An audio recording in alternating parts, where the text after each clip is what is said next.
Good afternoon, everyone, and welcome to another episode of Dress and Drinks. I'm Leon Weber, so I'm the host of this, and I'm super excited to have you all here again today. I hope that your week has been going well. So I want to thank you and welcome you all. The Costume Society of America also thanks you for joining today's Dress and Drinks webinar in our series, Conversations on Dress. And with that, I would like to introduce our speakers today and welcome our first Canadian museum to Dress and Drinks. As you all may know, the CSA is an international organization of North America, encompassing all of the United States, Canada, as well as territories and islands around. So we're very excited to have with us today Cynthia Cooper and Alexis Walker from the McCord Stewart Museum in Canada. Cynthia is the head of collections and research, as well as the curator of dress, fashion, and textiles. Alexis is the associate curator of dress, fashion, and textiles, and together they oversee the largest museum collection of Canadian dress, consisting of over 27,000 garments and accessories from the past 3 centuries, made or worn primarily in Montreal. The collection covers all aspects of women's clothing, men's clothing, and children's fashionable dress of the 19th and 20th centuries, including indoor and outdoor garments, underclothing, sporting attire, everyday clothing, and dress for special occasions such as weddings and christenings.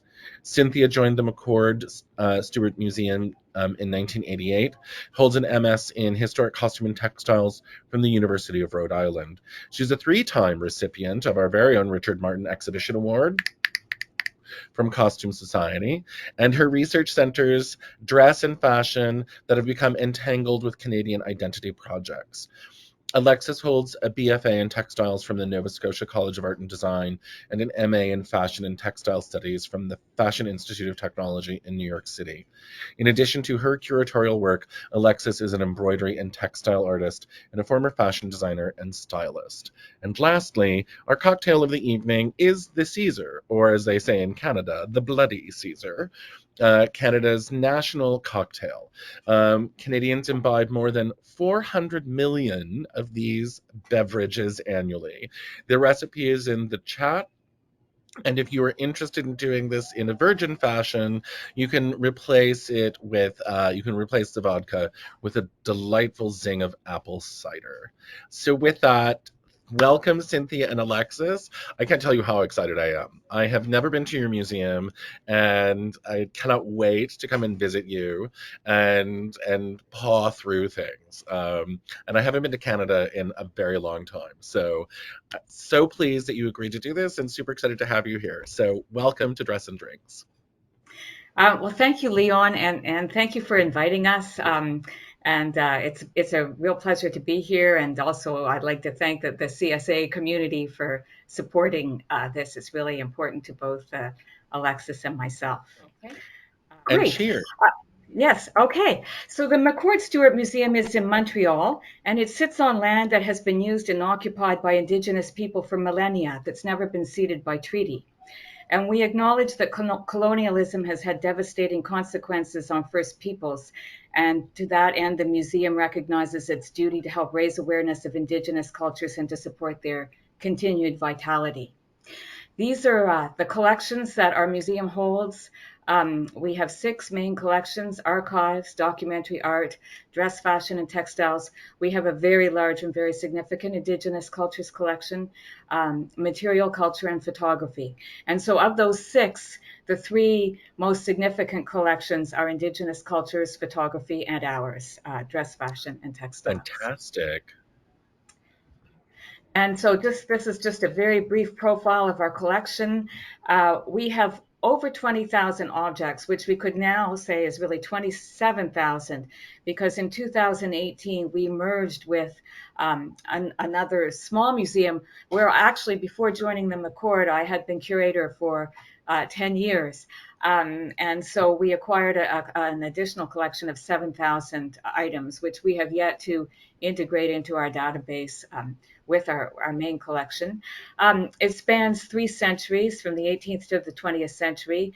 And we have primarily Canadian content. We're particularly interested in the way in clothing, dress that tells stories about Montreal in particular. But because it is Canadian, it's not the largest collection in Canada, but it is the largest collection of Canadian dress, fashion, and textiles in the world. And as Alexis and I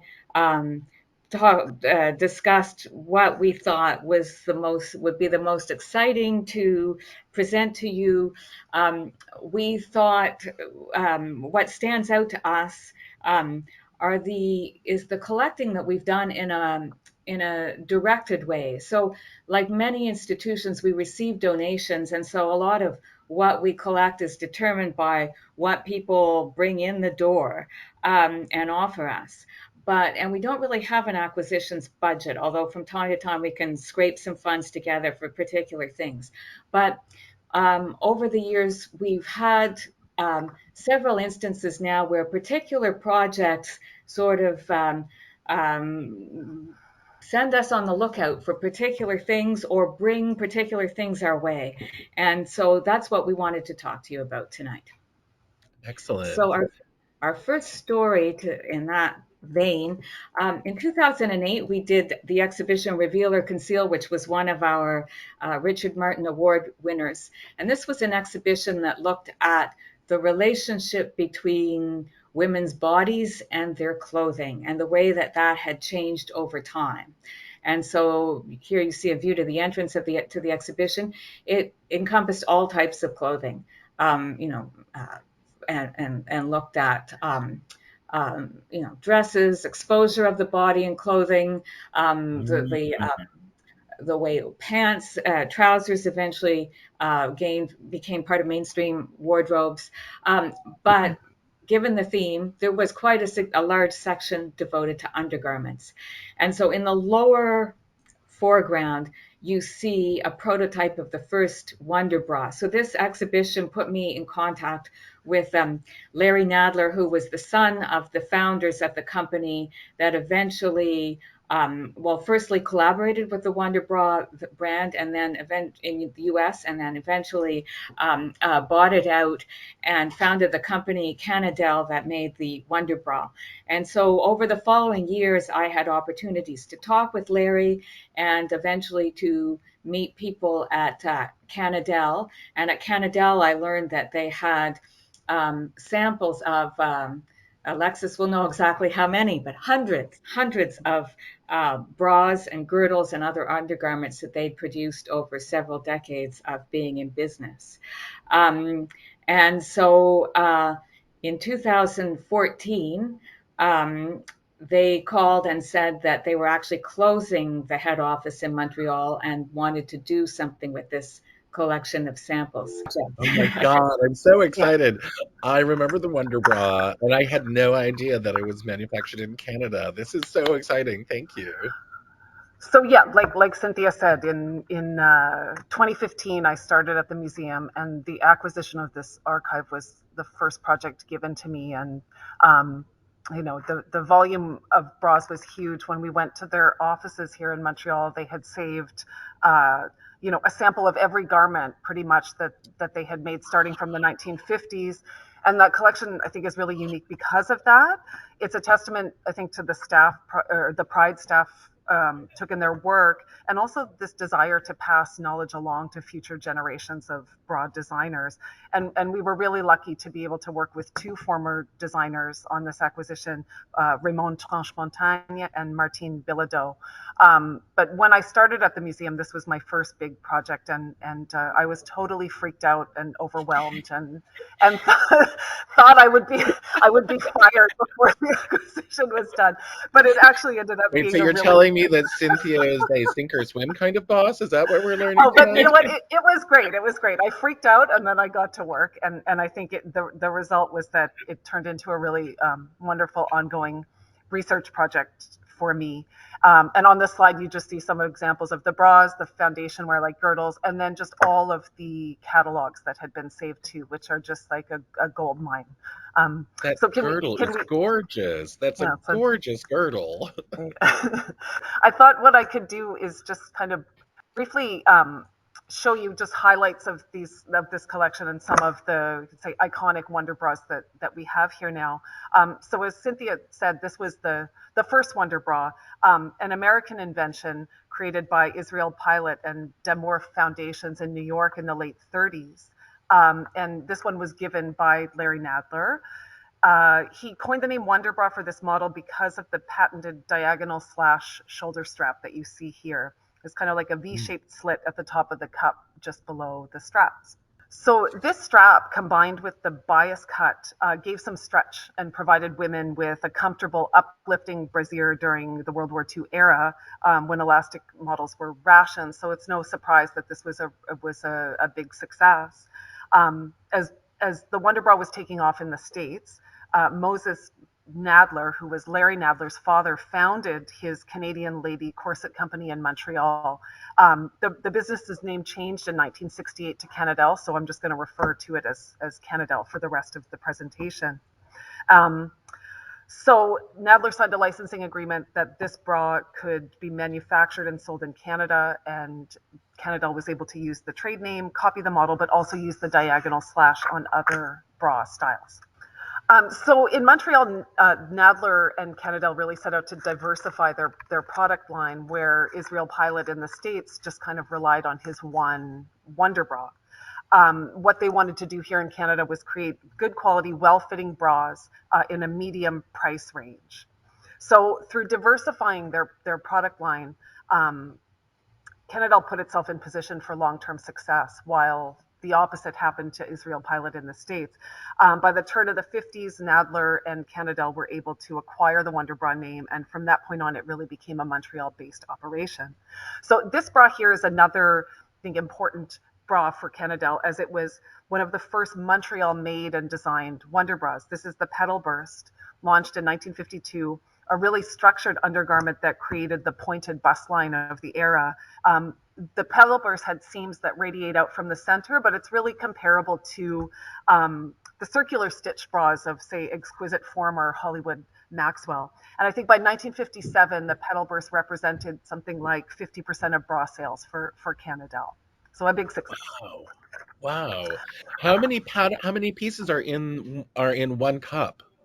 You know what? This is a collection that I'm going to be cataloging soon. So I haven't been able, other than the acquisition and a lot of research into the catalogs, I haven't had a chance to really spend a lot of time with the bras themselves yet. But I'll let you know when I count.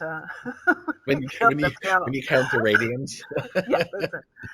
So this one is another significant bra. This is the Petal Teen, which first appeared in catalogs in the mid-60s, in about 1965. And it was really designed to look like the Petal Burst bras worn by teens' mothers. This one, though, however, is a bit more natural of a silhouette. And as you can see, it's got stretchy straps and a stretchy underbust strap as well. This acquisition is important for us here because teen clothes, teen bras in particular, are rarely offered to the collection.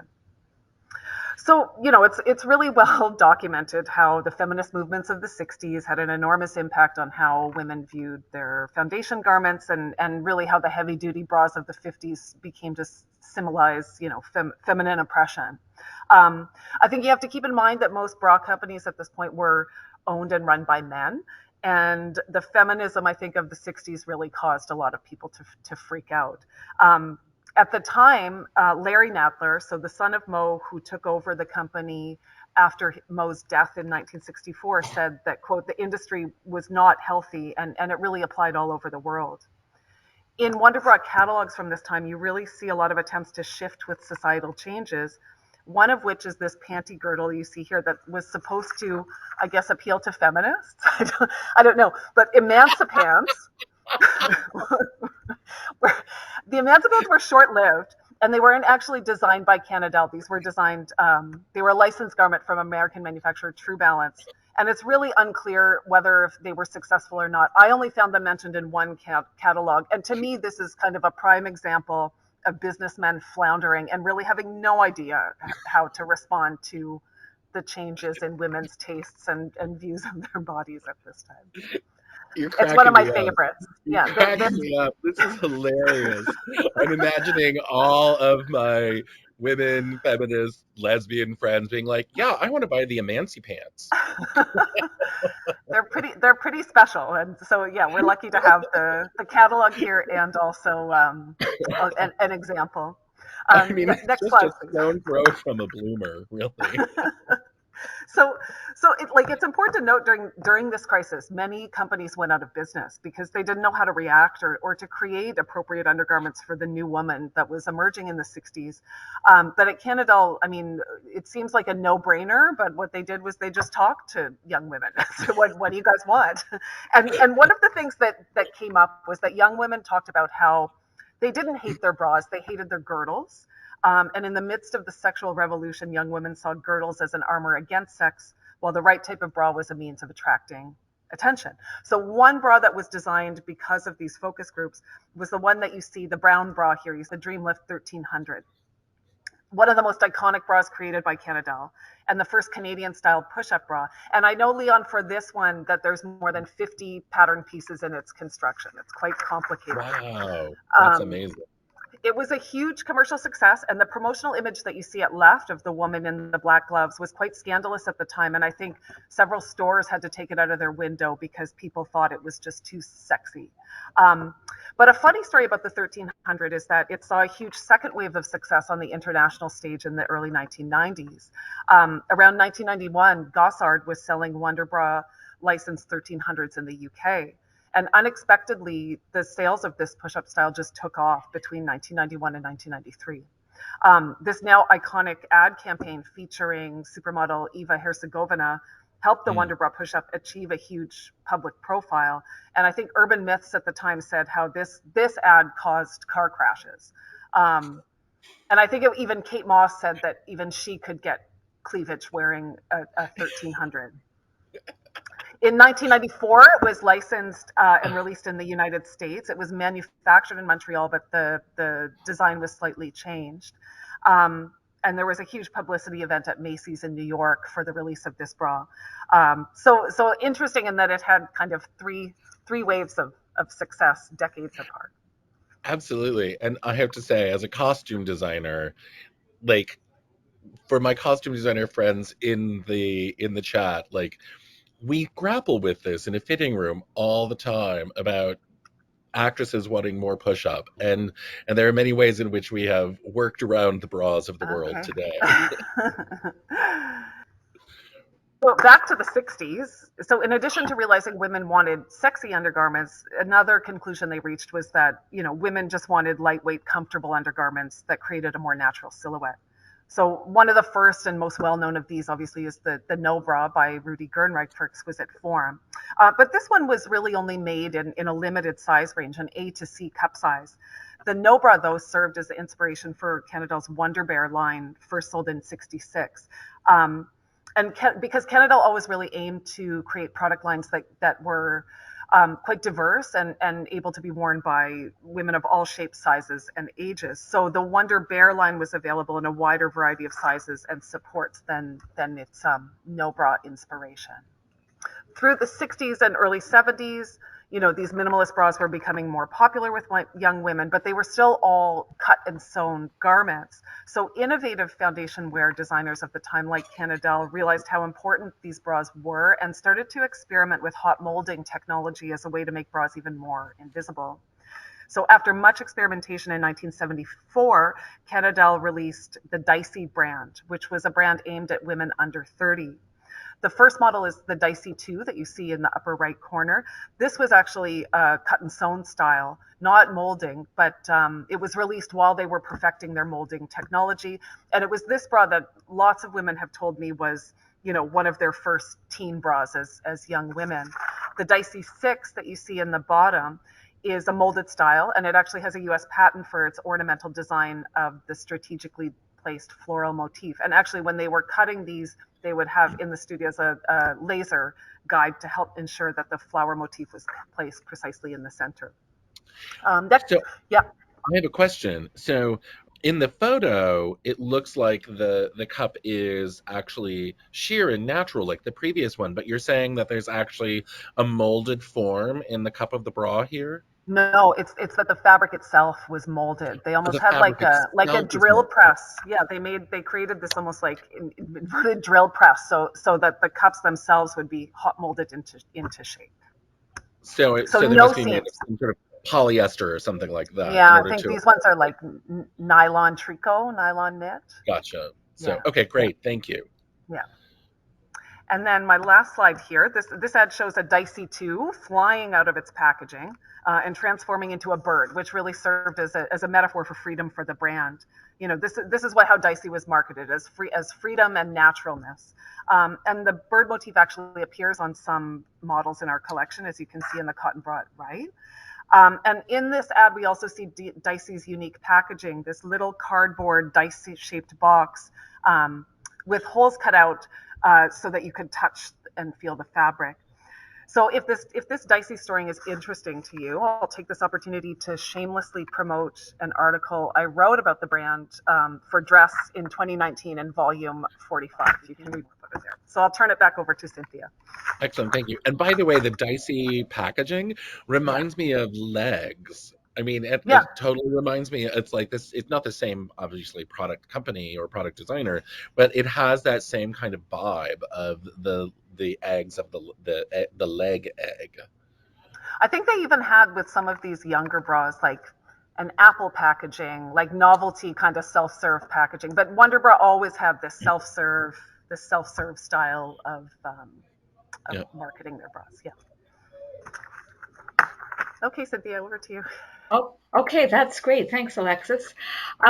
So uh, this piece was brought to our attention because it was up for sale, and it had the label of a Montreal fashionable tailor, a man's tailor who had branched out into tailoring for women.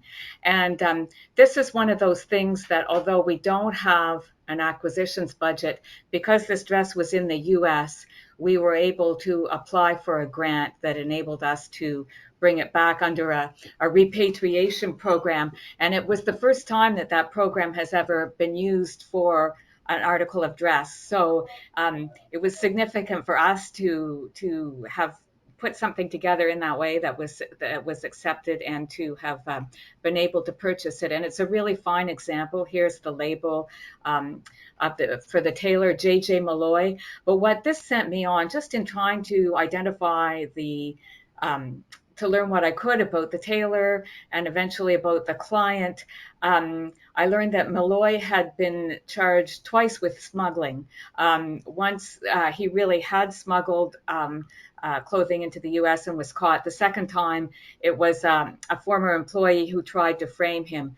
But this is just the acquisition of this garment and the discovery of that story is something that's really given me more impetus to research the women's tailor-made clothing in our collection. And with now you've seen the four of them that we have, but I think they're quite rare just about everywhere. On the left is a suit made by a bespoke a tailor that's been in our collection for a very long time. But the one in the center I acquired, and that was made by a Montreal department store. And once again, with a very small acquisitions fund, and thanks to a CSA colleague who pointed this out to me on eBay, we were able to buy the one on the right, which is made by a Montreal department store.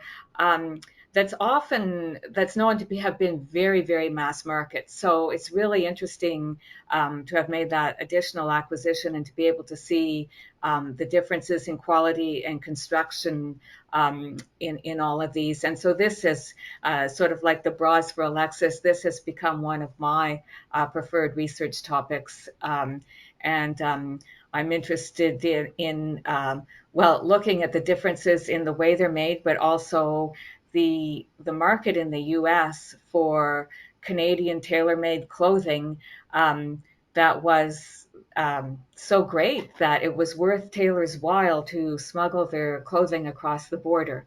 And that's something I'm really intrigued by and am looking into further. It's ongoing. First of all, these are gorgeous. And secondly, I love that we're talking about clothing as contraband. Yes. Yeah, who knew? Who knew? And if we hadn't acquired that dress in the first place, I never would have figured that out. But yeah, we know in the northeastern states, particularly the Canadian tailors, men's and women's tailors, had agents that would meet people in hotels, take their measurements, mail them back, and then they would send the finished garments across the border, often through railway porters. So there's a really interesting story there that I'm just in the beginnings of uncovering. That could be a musical. That's all I have to say. That could be a musical.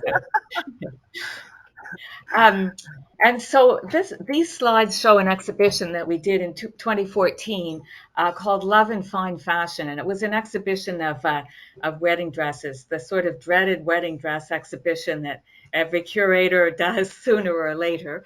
And so this led to something really interesting. We had some 30 wedding dresses. I'm just going to move ahead. Yeah. And we chose about 10 of those brides to uh, the ones for whom we had more information to do detailed profiles of their lives and their relationship and how their marriages worked out if we were able to figure that out. But very late in the game, this was an exhibition that was put together quite quickly. It was brought to my attention anyway. Our team wanted more contemporary wedding dresses. We had historic wedding dresses, which is what we have in our collection.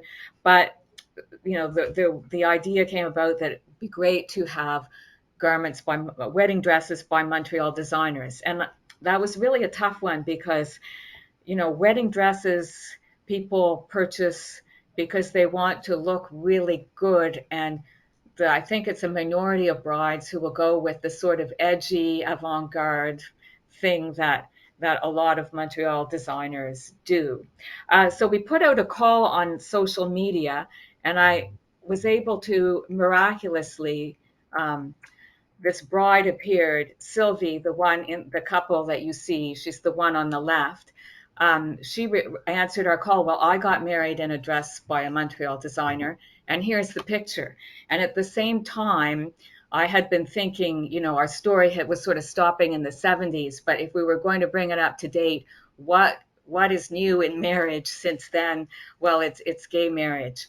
And so they married in 2008, and they were actually, she thinks, one of the first lesbian couples to marry in our province after gay marriage became legal here. And so not only did we acquire their two outfits, both by local designers, they are such a poster couple. They met at the Out Games in Montreal. One of them speaks French, one English. Um, they got married on the International Day Against Homophobia. It's just such a great story. We were really glad to make this acquisition and be able to feature their story in depth in the exhibition. And what that led to was Sylvie then approached the LGBTQ magazine here called Fugue, and they did an article on her wedding and her dress being in the exhibition.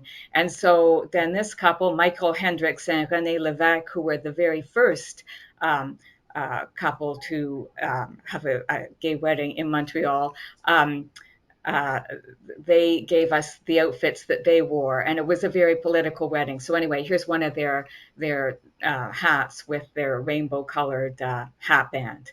So we were really glad that one brought us the other, and we now have those two outfits or pairs of outfits um, that attest to this significant change in legal and social attitudes towards marriage.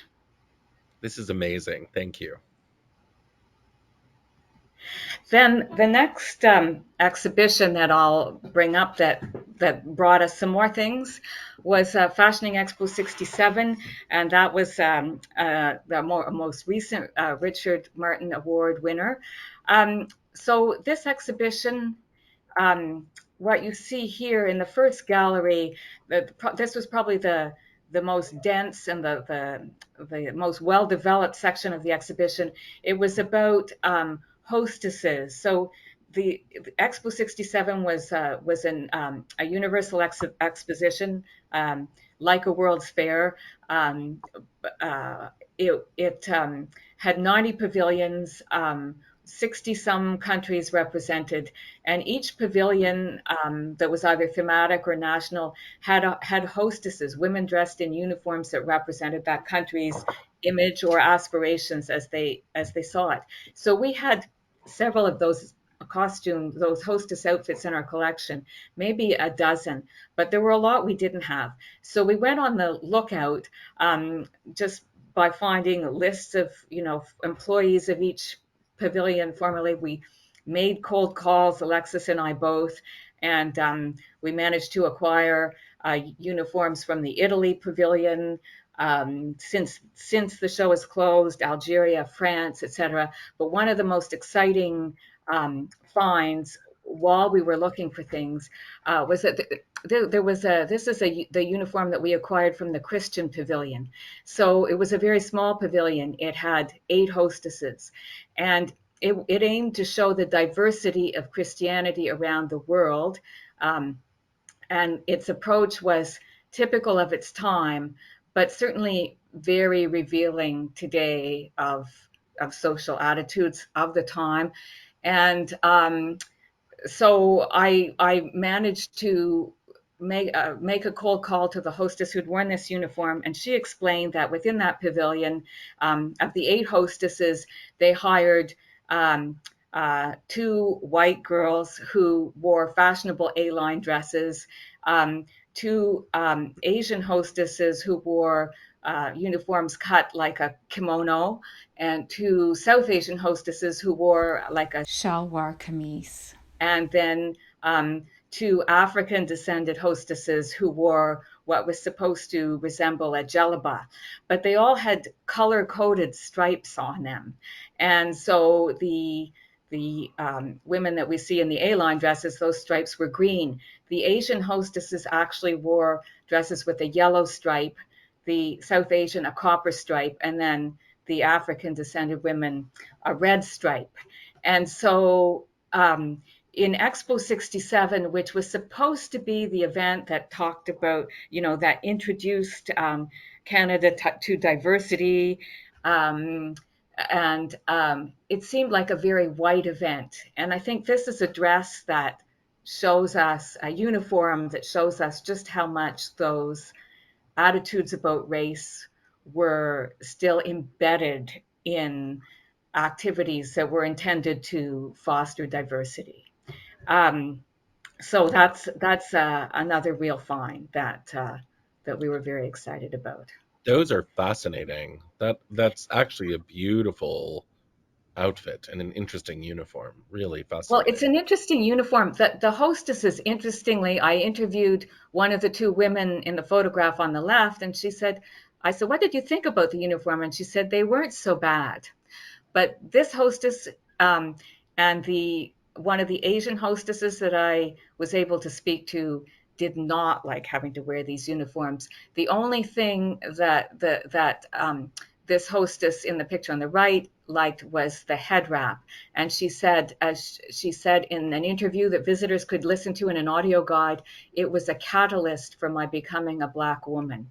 And she went on to wear a head wrap for the following 20 years after being made to wear one in this uniform. So it was something that she really reclaimed for her own identity.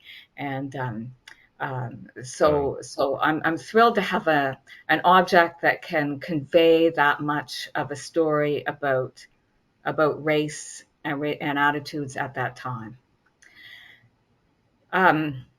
This was a uniform that we already had, but just in terms of, in the same spirit, we wanted to document the marginalized experience at Expo 67, not just the mainstream experience. So this was from the Indians of Canada Pavilion, and there were 10 hostesses there, and I was able to track one down who actually did an audio interview that we were able to feature in the exhibition, that explained a little bit more about how she felt about the uniform, how she felt about working in the pavilion, and the sorts of comments that she received from visitors. So it was also really nice to be able to contextualize something that we already had in that way. And then through the same project, we had a section at the very end of the exhibition that that looked at a fashion show held weekly at the Canada Pavilion of garments by Canadian manufacturers. And that's what got me to become aware or remember, because I remember this so vaguely from my childhood.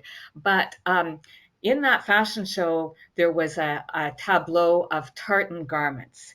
And so right around 67, which was Canada's centennial, there was the one manufacturer who's the best known, who designed his own tartan to celebrate the centennial. It wasn't a government initiative. It wasn't an authorized by any official body. He just put out this this tartan that he called the maple leaf tartan, with the colors of the changing leaves.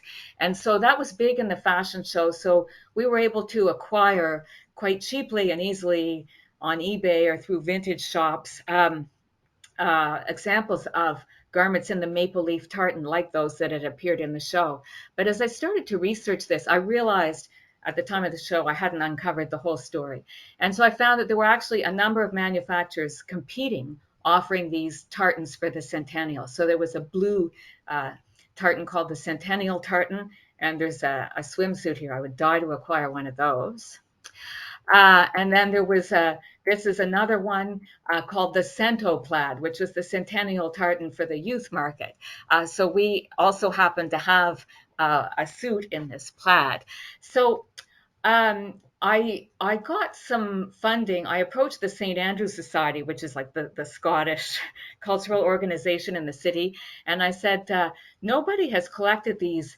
This is just a small sample. The multitude of tartans that sprang up to celebrate regions and anniversaries and all kinds of phenomena in Canada in the 60s and late 50s, early 60s. And so that enabled me to collect some of this stuff simply by buying it for small amounts on eBay and Etsy and in vintage shops. And there's so much of it out there. I came up with an idea, and my colleagues in communications and who work with social media helped me out. And so we bought a bunch of tartan garments, and we photographed anyone who wanted to, mostly employees, but collaborators that we drew from various other quarters. And we had them make statements about how they would adapt the maple leaf tartan to show belonging both not just to Canada, but to their being true to their identity. And so these are just 3 photographs, still photographs, but we made a little 2-minute video, which can be found deep on our website, I think, or on Facebook in the videos. I think it's on the YouTube channel as well, maybe. Oh, okay, great. So I did this, I think, just because it was before the pandemic. It was a more fun time, and I had people who sort of believed in this idea, who were gung ho to do it with me. And the first weekend at the end of the first weekend, I think we had something like 16,000 views on Facebook, and I thought, wow, that's great. But then I thought, oh yeah, but we pay for that. And then Monday morning when I went in, somebody said, we're sorry that the credit card didn't go through. So that was just like people sharing and clicking, and so it got a good number of views. And I think there's more that I'm doing with this, but it was interesting. I was really advocating for the use of a of a textile as a symbol of identity because it is so malleable and can express plural identities. And and then the one, I got a headline in our paper in the city, Montreal Curator uses textile interest history as an exercise in social justice. So we were quite pleased about that. We're going to talk about our next exhibition, or Alexis is going to talk about it, about Parachute, the exhibition that just closed, because that was her next big project, and that was also simultaneously a collecting and an exhibition project. This was an acquisition and exhibition work running parallel at the same time.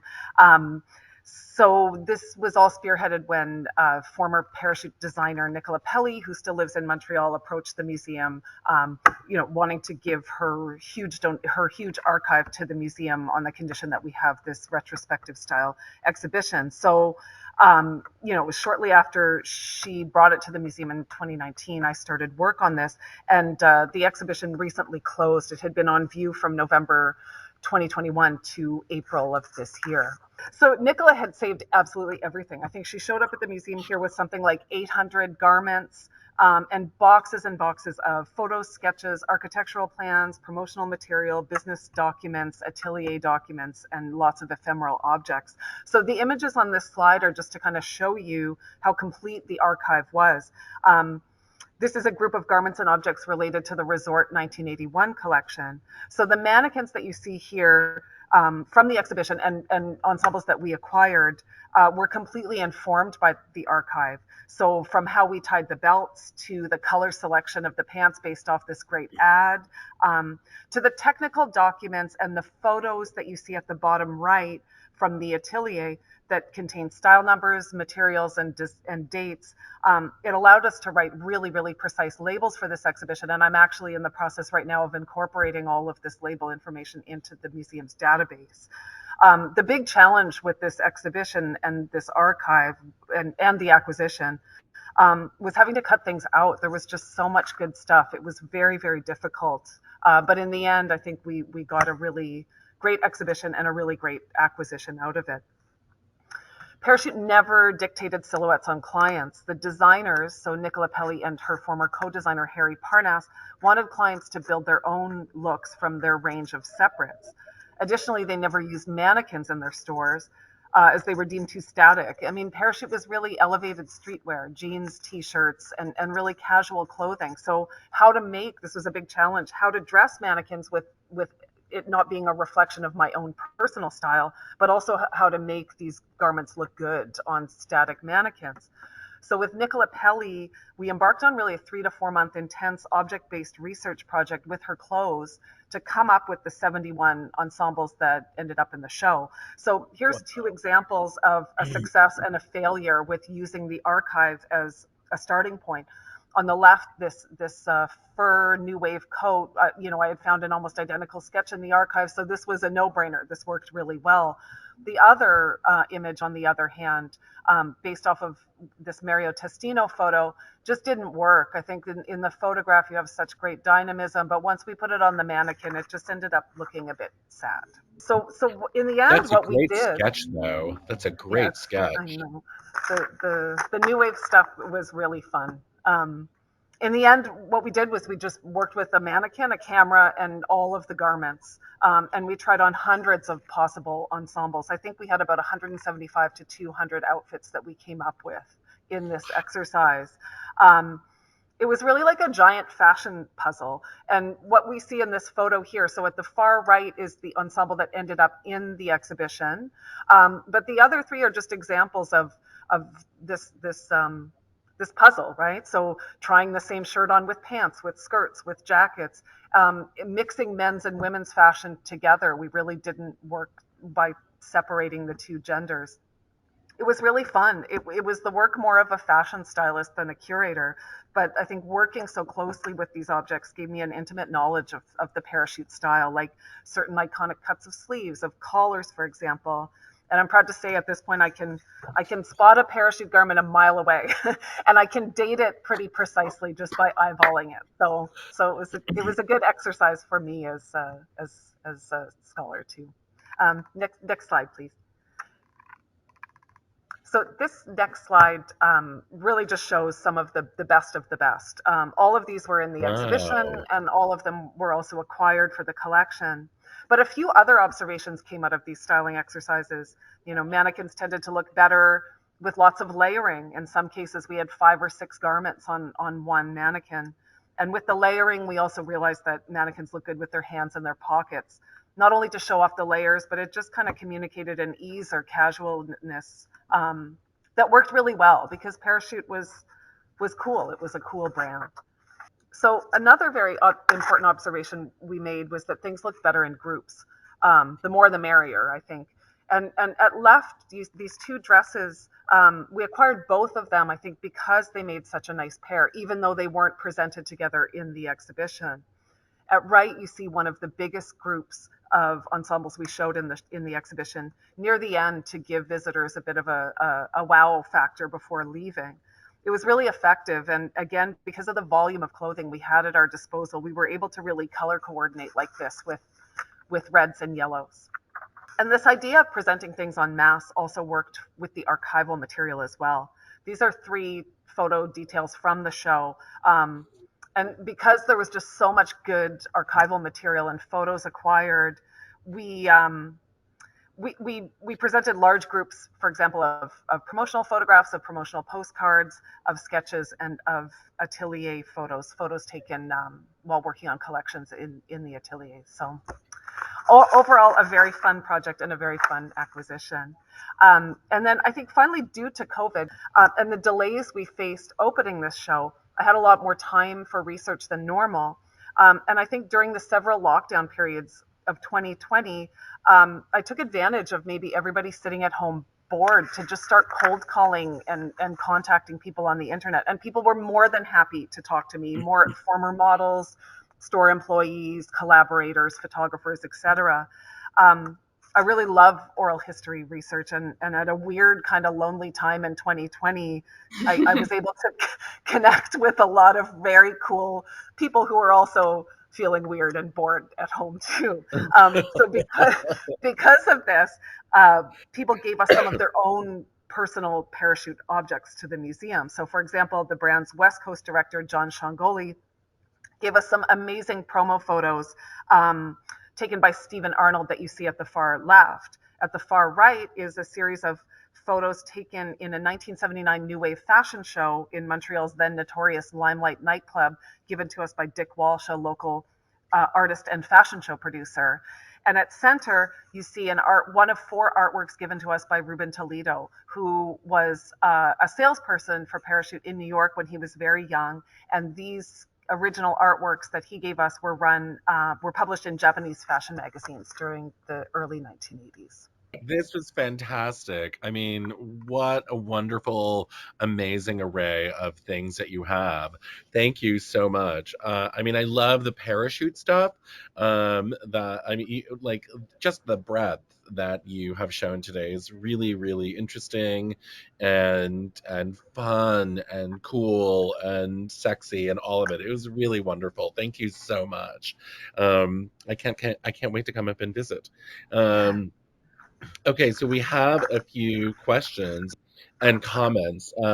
One, wearing a regular long line panty girdle was not pleasant. I wonder how this one would work.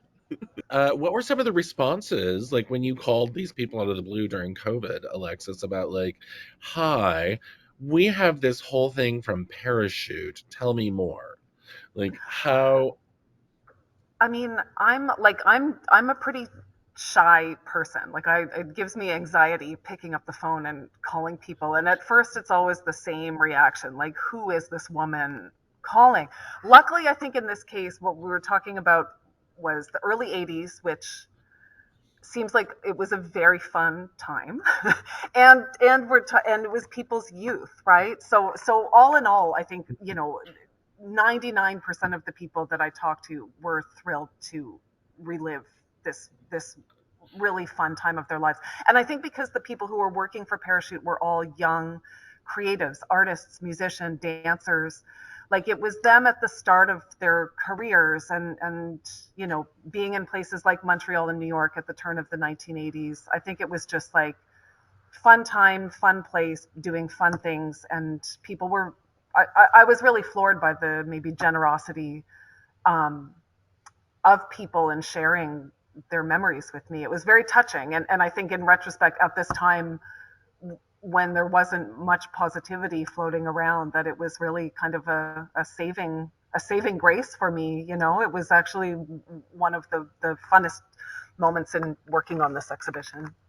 Oh, that's fantastic. I Yeah. mean, even looking through the exhibition that you shared, some of that, I was like, wow, that's very early sci-fi as well. Like, if you look at the influence of whether the sci-fi is influencing Parachute or Parachute is influencing sci-fi, that is completely Star Wars happening right there, in any number of ways, and other, and Dune. I was like, oh wow, this looks like these films from that time period.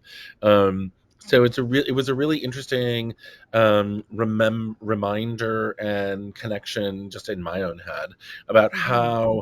how fashion and entertainment are so interwoven in that way. Um, Mm-hmm. uh, there's another question in the chat from Marcy Froelich. With so many objects in your collection, what are some of the reasons that influence the type of exhibit you choose to do? Hmm. Well, that's an interesting question because I think um, uh, in museums today, the topic is on, and what's in the collection is only one factor. It really is only one factor. There are all kinds of other considerations. How is it going to reach the public? What audience is it going to reach? How are we going to be able to promote it? How is it going to fit with the institution's mandate? So Alexis and I generate ideas. Um, but it's not always just, we have some great ideas that are not going to be exhibitions, right? Even though there might be lots in the collection, right? Like academic robes, but nobody's going to do an exhibition on gowns and hoods and mortarboards, right? So, so Oh, I'll curate that. Yes, I'll yeah, totally curate that. yeah, okay. Um, so like Parachute, it was an opportunity because Nicola was there with her 800 garments saying, what do I do with this? And I'd love to have an exhibition. Expo 67, it was an anniversary. And then realizing, it was one person donating something, and then us realizing, actually, we probably have about 30 things relating to Expo. Um, Wedding dresses, I think it was more just the need, the fact that sooner or later everybody does that, right? And people love it. People just love it. Um, so there are all kinds of reasons, and some of them have to do with the topic and the collection, and others really don't have to do that much with it. So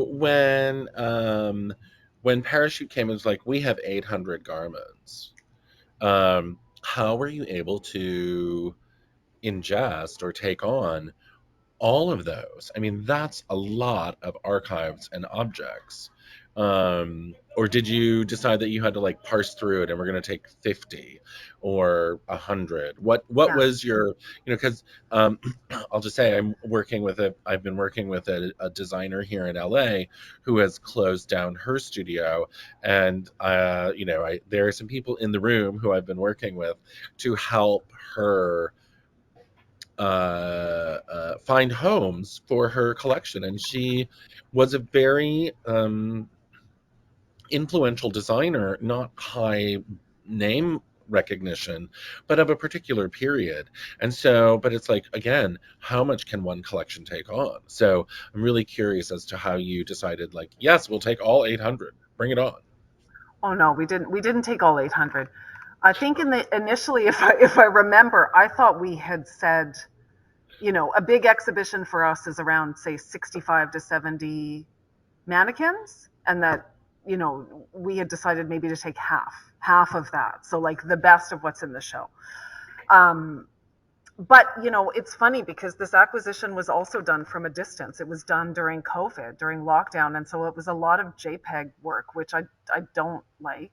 Um, and then I think because of all the extra research time that was done, certain maybe garments at the beginning I didn't think about acquiring, but after researching and discovering, certain influences or certain maybe sales figures of things, that changed. So I think we did stick pretty close to say that 35 ensemble target, but I think we went a little bit over just because there were certain, I think, key pieces that we couldn't say no to.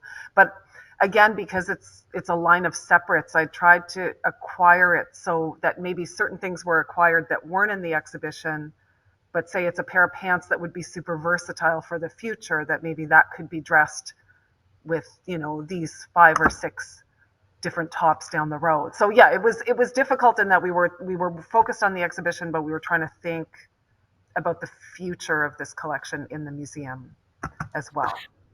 Yeah, and you bring up a really interesting point about what you're choosing in this, because any collector, whether it's a private collector or in this case a fashion designer who's wanting a home, you like talk a little bit about. I'm very curious because there's another little side project I'm working on at the moment. But so talk about how you decide whether we're going to take, oh, this is the most famous thing from this collection, or these are the things that were the highest sellers, versus this is unique and unusual, or this didn't sell as well, but we need it anyway because over time we've realized it did something, because collectors are often like, I'm going to buy the thing that is not on Hot Topic right now, and then that thing turns into be rare or unique or Mm-hmm. something that you can't find. So how do you parse through those and choose? That's really, especially when you have 800 from which to choose, so you're like, we're Yeah. taking 25. I mean, I think we did a bit of everything, right? Like some things were just purely aesthetic. It just looked so good on a mannequin. Other things were chosen because of certain, like, for example, there's one Japanese logo sweatshirt. It's just a sweatshirt, but it sold 20,000 models the first 2 weeks it was available in Japan. You know what I mean? Um, but yeah, I think all of those things played in. Like, but there for sure is things that were missing. Like I think that was one thing that came up, right? Because a lot of this was Nicola Pelli's personal collection. It was clothes that she wore. She tended to prefer masculine styles. She likes boys' clothes. So some of the more feminine parachute collections, more girly things we don't have because she just didn't wear them. So if anything, I guess we learned what we're lacking. And like in my head, I have a mental list of say 10 things that if parachute was ever to be offered again, like these are the things that we need. Mhm. Hmm. Just like I have a list of 10 tartans that from the 60s. Yeah. Well, I mean, I teach at Loyola Marymount University, and I can't really go into great detail, but an opportunity has come up, and we have a collection in our archives, and something could really be interesting to add and round that out in a different way. And so we're working with each other and talking about like, what is it that is really interesting? How can we round out this collection in a new way, or how can we tell the story around what this pre-existing collection is in a new way or in a fresh way, and bring it up? I mean, those are things that collectors and collections grapple with all the time. I mean, you talked about this in the wedding dress, for example. You're like, well, we've got this and this and this, but like, what do we do next? um and I will say, Cynthia, you just about brought me to tears when you were like, and we collected these things. I was just like, oh my God. So, um, yes, because nobody perceives me as a heterosexual. But so I'm just saying, like, that's the first time I've heard of any collection being like, we're going to collect, these things because it's a really important moment in the history of marriage and the history of Hmm. society. So, Hmm. and what she wore, what they wore, what the one that you really the highlighted was gorgeous, absolutely lovely. Thank you all for coming today. Please thank our guests, Alexis Walker and Cynthia Cooper, for their fabulous introduction to this collection. We're so excited. And thank you all for attending. Please follow the Costume Society of America on Facebook and Instagram, and make sure that you hear about all of our upcoming episodes of Conversations on Dress. Lastly, if you enjoyed today's content, we implore you, I beg of you and beseech you to make a large, small, or medium contribution to keep this content free for all. You can send checks to or call up and use your credit card. Thank you so much for your time. Alexis, Cynthia, thank you so much. Thank Thank you you. so much for having us. This was so much fun. Thank you so much. Have a great night. Bye bye. Okay, thanks. Bye.